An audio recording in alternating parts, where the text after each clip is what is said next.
Today we begin with the prophet Habakkuk, and not much is known about him, but it appears that he lived during the height of Babylonian power, most likely in the decade around 608 to 598 BC is when this book was composed or written down. And Habakkuk is really a very timely book for us to look at right now because in his few brief chapters, the prophet is basically wrestling with an ancient question, which is contained in our verse for the day, which is chapter 1, verse 13.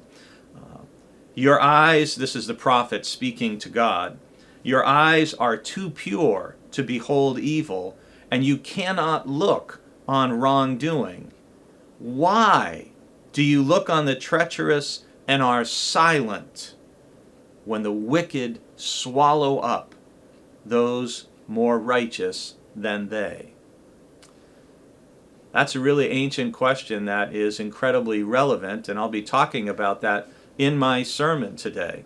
The book of Habakkuk begins with the prophet asking God three haunting, pleading questions, starting in chapter 1, verse 2.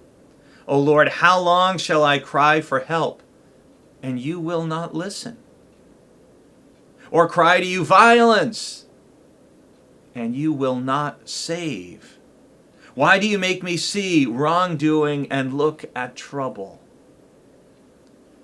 You may have asked God those very questions yourself at some point in your life.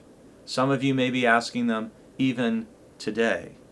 I can certainly hear our brothers and sisters in Ukraine crying out just like Habakkuk, O Lord, how long shall I cry for help, and you will not listen, or cry to you violence, and you will not save?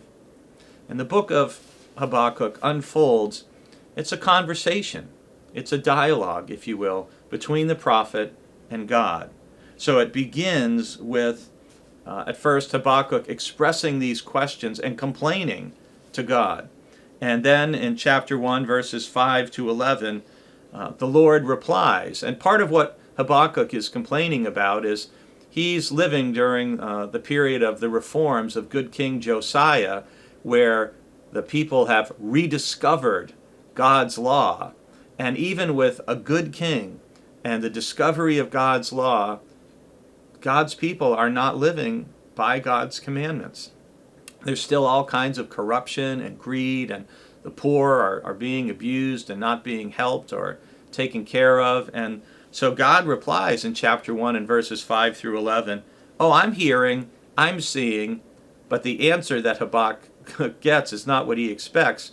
God basically says in chapter 1, I'm going to send a people even more corrupt and more cruel to punish my own people.